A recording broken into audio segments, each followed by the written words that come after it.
فقري يا كل نجاة بغري وكتابه بغري يا كل نجاة كابنت كاب تصفى عزياز عابت ندم دم تاتزاز نخلو زتمرت زلالم عبيتها بالجزي زي تدرت كله حالا فيو فقرقن زي حالا فيت نفاغر حواتي نفاغر حواتي بغريا ترقم كرسنا ويتا يسوس زمهارنا بغريا ترقم كرسنا أبونا زمهارنا نفاغر حواتي نفاغر حواتي بغريا ترقم كرسنا ويتا يسوس زمهارنا بغريا ترقم كرسنا أبونا زمهارنا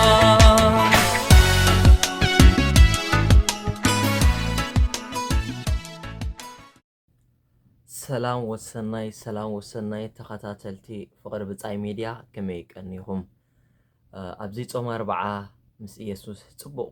ንጓዓዝ ክንህሉ ተስፋ ይገብር እምባርከስ ጽቡቕ ክትህሉ እና ተመነኹ ናይ ሎም መዓልቲ አርእስትና ኣብ ግዜ ጾም 4 ኣብ ልዕሊ ሓጢያትካ ኣብትን እግዚአብሔር ተሕዝኖም አመላትካ ውሳኔ ውሰድ ያ ትብልሞ ዛርስ እዚያ ካብ እግዚአብሔር አቦ ክትኮነልና ኩሉ ትገብሮ ዘበለኻ ኣብ ስመይ ግበርዎ ስለዝብለና እግዚአብሔር በዓሉ ክምህረና ንሕና ኻ ክንመሃር ሰናይ ፈቃድ እግዚአብሔር ክኾነልና ሓጺር ጸሎት ጌርና እንጀምረና በስመ አብን ወልድን መንፈስ ቅዱስን ሓደ አምላኽ አሜን ስብሐት ንአብን ንወልድን መንፈስ ቅዱስን ይሁን ጥንተ ከም ዝነበረ ሕጂ ኸ ንወትሩ ዘለዓለም ዓለም አሜን ኦ ኢየሱስ ስቁል መሐረና ወመንበረ ጥበብ ለምንና በስመ አብን ወልድን መንፈስ ቅዱስን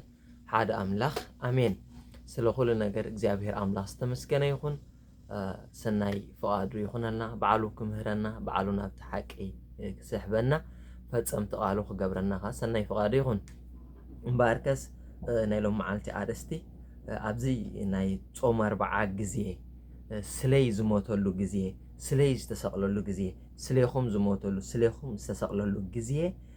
ናይ በሐቂ ምስ ኢየሱስ ሓጢያትናን አመልናን ክንሰቅል ኣብ ልዕሊ ሓጢያትናን ኣብ ልዕሊ እትን እግዚአብሔር ንሕዝኖ አመላትካ ውሳነ ክንወስድ ስጉምቲ ክንወስድ ኣብ ልዕሊ ሓጢያትና ስጉምቲ ክንወስድ ዝብል ሓሳብ ክኸውን እቶም ዝወሰኑ እቶም ቁርጽ ፍቃድ ዝገበሩ ኣብ ዓወት ከም ዝበጽሑ እቶም ቁርጽ ፍቃድ ዘይገበሩ ኸ ኣብ ዓወት ከም ዘይበጽሑ ብዛዕባ ቁርጽ ፍቃድን ውሳነን ኣብ ልዕሊ ሓጢያትካን አመልካን ምውሳድ ዝብል ክኸውን ስለዚ እዚ ሓሳብ እዚ ካብ እግዚአብሔር አምላክ ኮነና ሰናይ ድሌታት ይሁን እታ ቀዳመይቲ ንርያ እግዚአብሔር ሲ እንታይ ገይሩልካ ብዛዕባ እዚ ቅዱስ ፍራንቺስኮ እንታይ ይብል ንሱ ይብል ንዓኻ ክብል ሲ ካብ ሰማይ ናብ ምድሪ ወረደ ኣብ ምድሪ ኸ ተቐጥቀጠ ጥፍ ተባሂሉሉ ተሰቂሉ ተጨፍጪፉ መይቱ አድሕኑልካ ክሳዕ ነፍሱ ከመን ኣይበቀቃልካን እዚ ኩሉ ዋጋታት ከፊሉልካ ሲ እስኻ ኸ ንዑ ክትብል ሲ እንታይ ነገር ትገድፍ ወይ እንታይ ነገር ዋጋ ትኸፍል ይብለና ማለት እዩ ስለዚ ክሳዕ ክንድዚ ዋጋ ዝተኸፍልና እንድሕር ኮይና ሲ ንሕና ኸ እንታይ ክንገብር ዝብል ሓሳብ ክመጽና ይግድን እዩ ኣብ መልእኽትታት ናይ ጴጥሮስ እንድሕር ርኢና እውን ይብል ንስኻትኩም ብወርቅን ብብሩርን ዝደሓንኩም ኣይኮንኩምን ንስኻትኩም ብኽቡር ደም ክርስቶስ ኢኹም ዝደሓንኩም ስለዚ ብኽቡር ደም ስለዝደሓና እዚ ደም እዚ ኸ ጽባሕ ንጎ ካሕተተና እዩ ስለዚ እዚ ደም እዚ ንመቐደሲና ክንከውን ነትን እግዚአብሔር ንሕዝኖ ኣብዚ ጾም 4 ምስ ኢየሱስ ክንሰቅሎ ዝብል ሓሳብ እዩ ዘለና ስለዚ እግዚአብሔር ብዙሕ ዓቢ ክንገር ዘይከኣል ድንቂ ዝኾነ ዋጋ ይኸፊልና ስለዚ እዚ ዋጋ እዚ ካብ ከፈለና ሲ ኣነ ሮቤል ንእግዚአብሔር ዝሕዝኖ ንሕልና ይመርምሮ እሞ ሓንቲ ሓጢኣት ክረኽበላ እንተ ሓመቐት ሓንቲ ክረኽበላ እንተ በዝሐ ግን ካብ ኣዝዩ ብዙሕ ሓጢኣት ከም ዘለኒ ይእመን ነፍሲ ወከፍ ሰብን ሓጢኣት ከም ዘለዎ ይእመን ሕልንኡ ዝምርምር ሓጢኣቱ ክረክብ ይኽእል እዩ ስለዚ እግዚኣብሔር ክሳዕ ክንድዚ ንዓይ ክብል ዋጋ ካብ ሓለፈሲ ንእግዚኣብሔር ክሐጉስ ዘይኮንኩሲ እታ ቀዳመይቲ ክሓስባ ዘለኒ ንነፍሰይ ከድሕን ንነፍሰይ ናብ ገነት ኤደን ክእቱ ረብሓ ነፍሰይ ነታ ነፍሰይ ኣብ ገሃነም እሳት ከእትዋሲ ንነፍሰይ ምእንቲ ከድሕን ኣብ ልዕሊ ሓጢኣተይ ቁርፂ ፍቓድ ክወስድ ክኽእል ኣለኒ እዛ ተቐዳመይቲ ካልኣይቲ ኸ እቲ ንዓይ ዝተበጀወለይ ንእግዚኣብሔር ባህ ከብሎ ክሕጉሶ እውን ውሳነ ክወስን ናቱ ክኸውን ኣለኒ ዝብል ሓሳብ እዩ ስለዚ ቀዳማይ ሓጢኣትካ ምምርማር ድኻምነትካ ምምርማር ኣነ ኣበየናይ እየ ድኻምነት ዘለኒ ኣመላተይ ክፉእ ኣመላተይ ወይ ከዓ ድኻምነተይሲ እንታይ እዮም ኢልናሲ ክንፅሕፎም ክንክእል ኣለና እንድሕሪ ዘይንፅሕፎም ወይ ከዓ ድኹም ጎንና ዘይንፈልጥ እንድሕሪ ኮይና ኣብ ልዕሊ ሓጢኣትና ውሳነ ክንወስድ ኣይንኽእልን ኢና ከምዚ ፅቡቕ ኣለኹ እናበልና ንኸይድ እሞ መጠረሻኻ ናብ ጥፍኣት ይወስደና ማለት እዩ ስለዚ ነቲ ሓጢኣትካ ምስ ፈለጥካ ግን ቁርፂ ፍቓድ ምግባር የድሊ ውሳነ ምውሳድ የድሊ ኣሕዋተይ ኩሉ ግዜ እቶም ዕዉታት ዝበሃሉ ቅዱሳን ዕዉታት ዝበሃሉ ሰባት ዋላ ኣብዚ ምድሪ ዘለው ኣብ ዓለም ብዙሕ ፀልዋ ዘምፅኡ ስጉምቲ ስለ ዝወስዱ እዮም ነቲ ዝኸድዎ ዝነበሩ ሕማቕ ኣመል ክገድፉ ስጉምቲ ፅኑዕ ዝኾነ ስጉምቲ ስለ ዝወስዱ እዮም ኣብ ዓወት ዝበፅሑ ንኣብነት ከም ሎሚ መሪፅዮም ዘለኹ ኣብዚ ናይ ሎሚ መዓልቲ ትምህርትና ቅዱስ ኣጎስጢኖስን ቅድስቲ ቨሮኒካ እዩ ክኸውን መጀመርያ ብዛዕባ ቅዱስ ኣጎስጢኖስ ናቱ ቁርፂ ፍቓድ ወይ ናቱ እንታይ ሽሙ ክንርኢ ደስ ይብለኒ ቅዱስ ኣጎስጢኖስ መብዛሕትና ከም ንፈልጦ ኣብ መንፈስ ዝሙት ተኣሲሩ ኣብ ናይ ፍትወተ ስጋን ናይ ዓለምን ጣልዓላዕ ዝብል ዝነበረ ኣዝዩ ምሁር ኣዝዩ ዓበ ሰብ እዩ ነይሩ ካብዚ ህይወት እዚ ክወፅእ ክውስን የሸግሮ ነይሩ ንኸውን ይኽእል እሱ ግን ንክርስቶስ ምስ ፈለጦ ንእግዚኣብሔር ምስ ፈለጦ ክርስቶስ ክሳዕ ክንደይ ዋጋ ከም ዝኸፈሎ ምስ ፈለጦ ሓንሳብ ካቲ ዝነበሮ ህይወት ቁርፅ ኣቢሉ ንእግዚኣብሔር ሰዓብ ድሕሪት ከዓ ኣይተመልሰን ክንደይ ብዙሓት መፅሓፍቲ ኣበርኪቱ ንቤተ ክርስቲያን ክሳዕ ነቶም ተስፋ ዘይነበሮም ሓጣን ክሳዕ ማዕረ ክንደይ ተስፋ ኮይንዎም ቤተ ክርስቲያን ሎም መዓልቲ ዶክተር ኦፍ ኮንፌሽን ብዛዕባ ናይ ንስሓ ዶክተር ኢላ ትፅውዖ ማለት እዩ ስለዚ እዚ ቅዱስ እዚ ናብ እግዚኣብሔር ክምለስ እንከሎ ባይዘወይ ተስፋ ዘቑርፁ ሰባት ክፀንሑ ክኽእሉ እዮም ሓደ ግዜ እንታይ ኢሉ መሊሱሎም ነቶም ጻድቃን ኢና ባህልቲ ነቶም ዳውን ዝገብርዎም ዝነበሩ ሰባት ብጣዕሚ ዝፈትዎ ማለት ናይ ቅዱስ ኣጎስጢኖስ ሕሉፍ ዘይብሉ ጻድቕ የለን ተስፋ ዘይብሉ ሓጥእካ የለን ኢሉ መሊሱሎም ስለዚ እቶም ጻድቃን ኢና ዝብልዎ ዝነበሩ እውን ሕሉፍ እግዚኣብሔር ዝፈልጦ ሓጢኣት ሕሉፍ ሓጢኣት ንሱ ዘይፈልጦ ከም ዝነበሩ የዘኻኽሮም እቶም ሓጣን ከዓ ከምዚ ኸማይ ይብል ናብ እግዚኣብሔር ተስፋ ዘይብሉ ሓጥእ የለን ምክንያቱ ኣብ ወንጌል ሉቃስ እንድሕር ኢና ኣብ ማቴዎስ እንድሕር ኢና ኣነ እሱ ምስቶም ለምጻማት ምስቶም ፍንፉናት ምስቶም ሓጣት ኮፍ ኢሉ ንዓይሲ ሕሙማት ደኣ እምበር ጥዑያት ኣይኮኑን ዘድልዩኒ ስለዚ ንዶክተር ንሓኪም ጥዑያት ደየድልዩ እዮም ሕሙማት እዮም የድልይዎ ስለዚ ኣነ ንሕሙማት ክፍውስ ደኣ እምበር ንጻድቃን ክፅዋዕ ኣይመጻእኩን ይብል ስለዚ ተስፋ ዘይብሉ ሓጥእ የለን ኩላትና እቶም ሓጣን ተስፋ ኣለና ስለዚ እዚ ተስፋ እዚ መዋርስ እዚ ተስፋ እዚ ክንከውን ከዓኒ እታ ፍፅምቲ ተስፋ ሃዋርያ ጳውሎስ ዝብለና ንዓኸን ሕዛኻ ክንጋደል ኣለውና ማለት እዩ ስለዚ ቅዱስ ኣጎስጢኖስ ብዙሕ ቻለንጅታት ነይርዎ እዚ ቻለንጅ እዚ ክሰግር ግን እንታይ ዝብል ነፍሰይ ይብል ኣባኻ ምስ መፀት ዕረፍቲ ረኺባ ልበይ ዝቅ ኢላ ኣዕሪፋ ይብሎን ኢየሱስ ስለዚ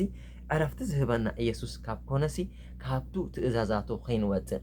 እቲ ዘፍቅረኒ ዘበለ ይብል ኣብ ወንጌል ዮሃንስ ትእዛዛተይ ክሕልእ እዩ ኣነን ኣቦን ከዓ ኣብኡ መፂና ማሕደር ክንገብር ኢና እቲ ሰብቲ ከዓ ብሰላም ክወፍር ብሰላም ከዓ ክምለስ ብነፍስን ብስጋን ከዓ ዕዉት ክኸውን እዩ እናበለ ኣዝዩ ዕሙቕ ዝኾነ ተስፋ ይህበና ማለት እዩ ስለዚ ቅዱስ ኣጎስጢኖስ ኣሕዋተይ ከመይን ከማኻትኩም ሰብ እዩ ነይሩ ከመይን ከማኻትኩም ኣብዚ ምድሪ ኣብዚ ዓለም እዩ ነይሩ እኳ ዳ በቲ ናይ ዝሙት መንፈስ ነዊሕ እዋን ዝተኣስረ ካብዚ ህይወት እዚ ወፂኡ ግን ቅዱስ ክበሃል ከማን በቂዑ ሎ መዓልቲ ኣብዚ ኣነ ዝቕመጦ ከተማ ኣብ ካናዳ ዝቕመጥ ብራንደን ዝበሃል ናትና እቲ ናይትና ቤተክርስትያን ኮስሚ ቅዱስ ኣጎስጢኖስ ሲት ቅዱስ ኣጎስጢኖስ እዩ ዝብል ክሳዕ ክንድዚ ንዓለም ዝፀለወ ንግሆ ጸሎትና ጻሕና ንልምኖ ማለት እዩ ናቱ ኣብነት ከዓ ንኽተል ስለዚ እንታይ ክብል ኢለ እየ ንሕና እውን ተባዓት ንኹን ትባዕ ጽናዕ ኢለ ዶ ያዘዝ ክኾነ ኢልዎ ንያሱ ኢያሱ 1:9 ክንርኢ ንኽእል ስለዚ ተባዓት ኮይና ብሓቂ ነቲ እግዚኣብሔር ዝሕዝኖ ሓጢኣት ከምቲ ናይ ቅዱስ ኣጎስጢኖስ ሓንሳብ ቁርፅ ኣቢለ ክወስን እንድሕር ዘይንውስን እንድሕር ኮይና ኣሕዋተይ ኣይንልወጥን ኢና ካልኣይቲ ኣብነትካ ናይ ቅዱስ ቨሮኒካ ንርኢ ቅዱስ ቨሮኒካ ኣብ ናይ ሓጢኣት ዝሙት እያ ነይራ ዛሰይ እዛ ሰበይቲ ኣብ ዝሙት ረኺብና ኢና ስለዚ እንታይ ትፈርዳ ምስ ብሎ የሱስ ሓጢኣት ዘይብሉ ይፍረዳ ኢሉ እቲ ታሪክ መብዛሕትና ንፈልጦ ኢና ካብዚ ምስ ወፀት ግን ቶባ ኢላቶ ዝሙት በቃ ንክርስቶስ ምስ ዓብያ ኢላ ንክርስቶስ ካብ ብልባ ምስ ዓበቶ ኣብቲ ናይ ከቢድ ናይ ስቕያት እዋን ሓጢኣታ ምስኡ ስለ ዝሰቐለቶ ጓል ኣንሰይቲ ኣብቲ ናይ ትሽዑ ታሪክ ሓደ ብመስቀል ክስቀል ክኸይድ እንከሎ ይትረፍ ገፁ ክሕንስሰሉ ጥቕኡ ክቐርብ እውን ብፍላይ ንጓል ኣንሰይቲ ኣዝዩ ዘፍርሕ ክሳዕ ሞት ዘቐፅዕ ነይሩ እዚ ኩሉ ሓሊፋ ግን ገፃ በቲ ናታ ጉልባብ ገፁ ሓንሰሰትሉ ብሩህ ገፅ የሱስ ከዓ ኣብቲ ናታ ጉልባብ ረኣየት ይብለና ስለዚ ነቲ ናታ ኣመል ነቲ ናታ ሓጢኣት ምስኡ ስለ ዝሰቐለቶ ብርሃን ክትርኢ ክኢላ ማለት دحرائي ون أبتنسأ خريستوس يسوس كم زتنسأ مجمريا نماريام نعاي ترايو سلز انت هيك بالإله إزيوم كل السبات نرأيهم كمان سبات يمنيرو وقوة عبيت حتيات يمنيرو وسينهم جن وتيم سلا على قدسان كأكون هلو مالات سلزي نيلو معنتي أرستنا أبتن نجزي أبير نحزنو باريات أما منفس زمود يزلهو أما منفس جبر حبو يزلهو أما منفس حسود يزلهو أما منفس يقريتها ناي زي مبال يزلهو أما منفس أمسولو زخوني الزرار بايت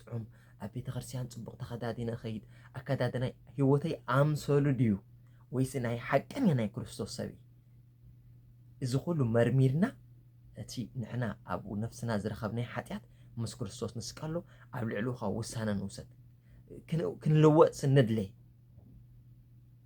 انتهي زي القدس أغسطينوس إذا كله مس حالفس إيبل اتقدم بزيد الله كاز فترك أملا حجنا أتكاد الله انت زيلس فتسوم أي كاد حنا كان إيبل سلزي كن لوقت كن قدس نحنا دليت انت زي بلنا أي كن لوقت نينا دليت رحكا خاري كونن ساكريفايس واغا خنكفل كنكال لنا كان يماجن حواتي اسكان نقرأ صو أب حدا سرح سيت أوصير كات سرح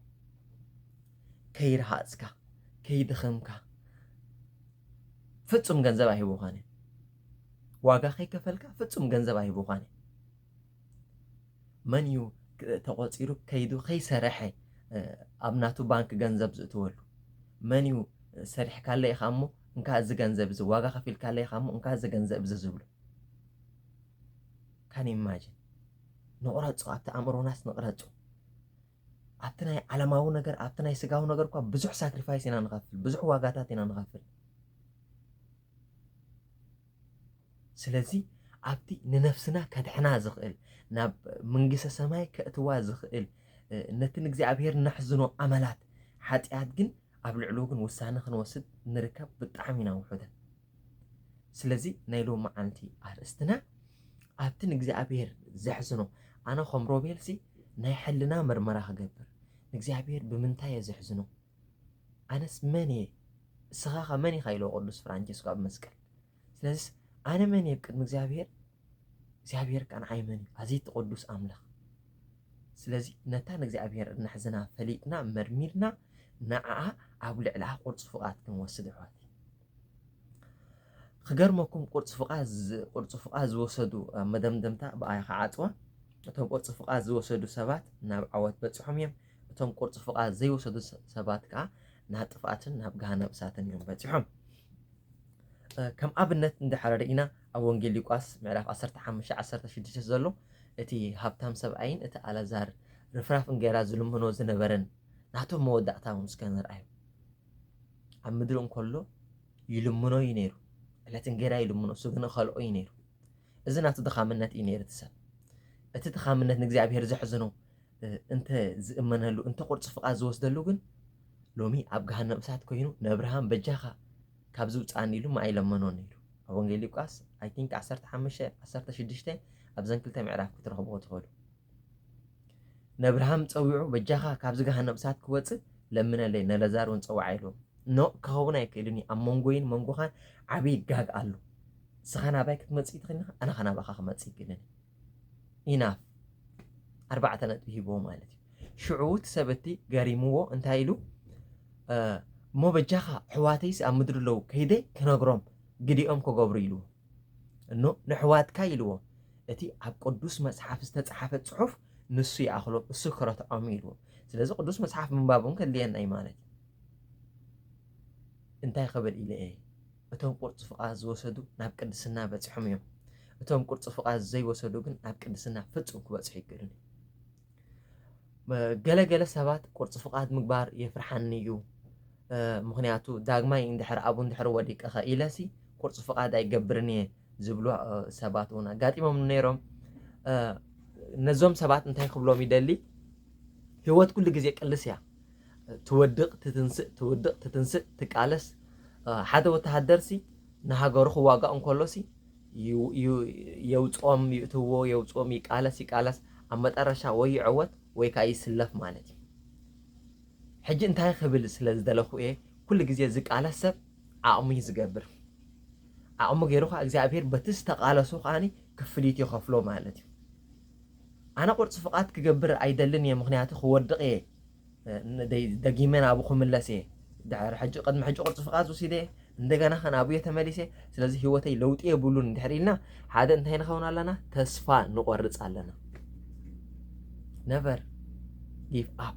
ፍፁም ኢደይ ኣይህብን እየ ክንብል ክንክእል ኣለና